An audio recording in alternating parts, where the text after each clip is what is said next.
kesempatan hari ini saya akan menceritakan dongeng. Dongengnya berjudul Timun Emas. Dongeng apa teman-teman?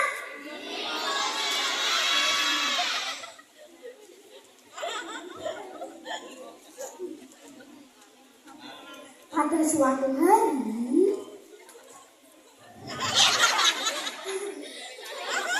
suatu hari di desa yang sangat terpencil hiduplah seorang nenek tua. Ia bernama Mbok Sani. Dia tidak memiliki seorang anak dan seorang suami. Dia sebenarnya sangat ingin mempunyai anak dan seorang suami. Dan pada hari itu Mbok Sani pergi ke hutan untuk mencari kayu. Dan pada saat di tengah jalan, Mbok Sani bertemu raksasa. Mbok Sani sangat ketakutan. Wahai nenek tua, berikanlah aku seorang anak kecil. Raksasa, aku tidak mempunyai seorang anak kecil. Bagaimana kau membantuku untuk mempunyai seorang anak? Baiklah, akan kuberikan biji mentimun. Nih, akan kuberikan biji mentimun ini. Wah, ini gunanya buat apa raksasa? Tanamlah dan tunggulah selama 2 bulan. Baiklah raksasa, akan kutanam di ladangku. Aku pulang dulu ya raksasa. Terima kasih sudah membantuku. Dan akan kuberikan anak ini 10 tahun kemudian. Baiklah nenek tua. Mbok Sani pun langsung menanam timun itu.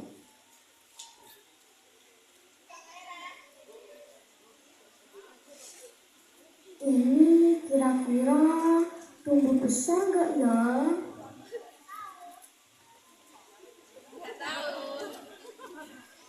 Mbok Sani pun langsung pulang ke rumahnya. Dan pada 2 minggu kemudian, tanamannya sudah mulai membesar. Wah, besar sekali.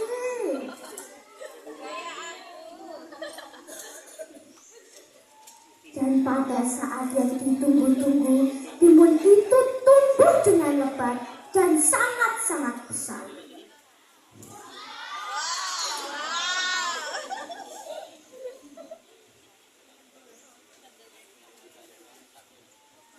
Timun ini akan kujajikan makanan.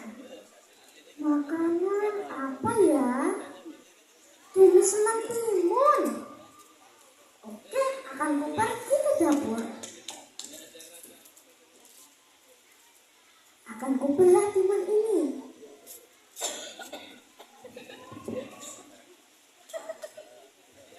Wah, ada bayi yang sangat cantik jelita. Wah, cantik sekali. Akan ku beri nama timun ini Timun Emas. Namanya siapa teman-teman? Timun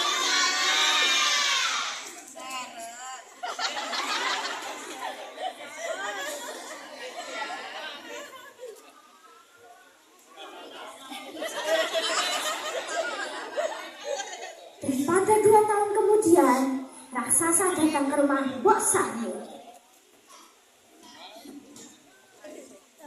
Wahai nenek tua, berikanlah anak itu. Kau sudah janji kepadaku. Wahai raksasa, jika kau ingin mengambil anak itu, ambillah aku saja. Janjimu tidak bisa kau.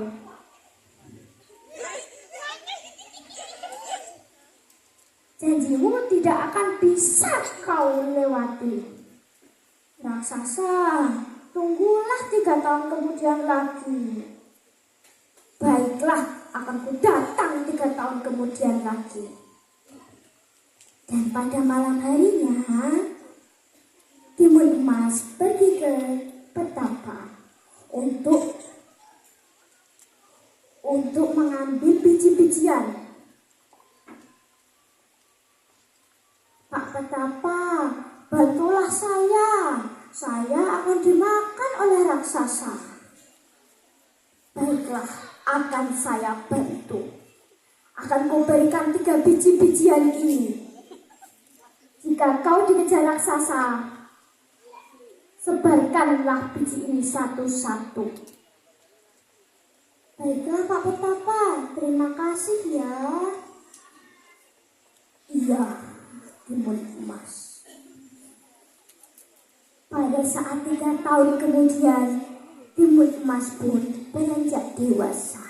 Dia suka membantu ibunya menyapu, mencuci piring, mengepel, melipat baju. Dia anak yang sangat-sangat rajin. Dan pada sore harinya, raksasa pun datang kembali. Wahai nenek tua, berikanlah aku seorang anak itu. Tunggulah 2 tahun lagi raksasa. Anak itu masih kecil.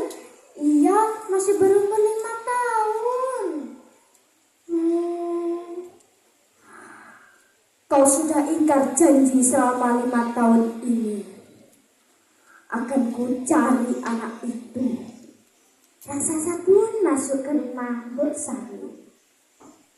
Mana timun emas? Hahaha. Mana timun emas? Hahaha. Sebenarnya timun emas itu ngumpet di bawah ranjang. Ada raksasa, aku sangat takut. Oh iya, aku ambil biji-bijian dari Pak Petapa. Wah,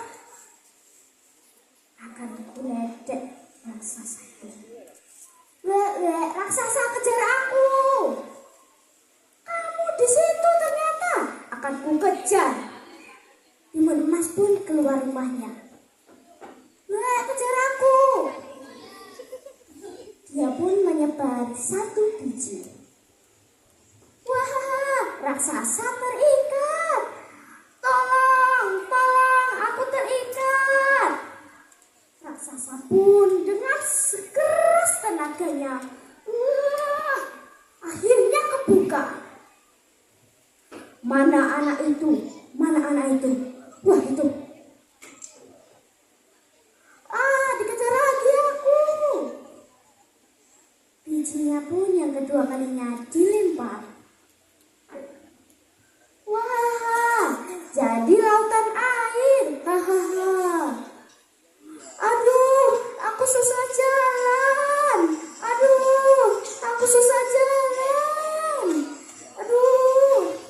Bentar lagi sampai ke daratan. Akan ku kejar anak itu. Dia sudah mempermainkanku. Mana anak itu? Mana dia? Itu dia. Raksasa jelek, kejar aku. Tinggal 1 biji, kira-kira bisa mematikan raksasa itu enggak ya? Muncul api yang sangat besar. Wah, apinya besar sekali. Pada saat di tengah jalan, raksasa pun terkobar-kobar api. Panas, tolong! Raksasa pun lenyap dimakan api. Terima kasih teman-teman sudah mendengarkan ceritaku. Wassalam.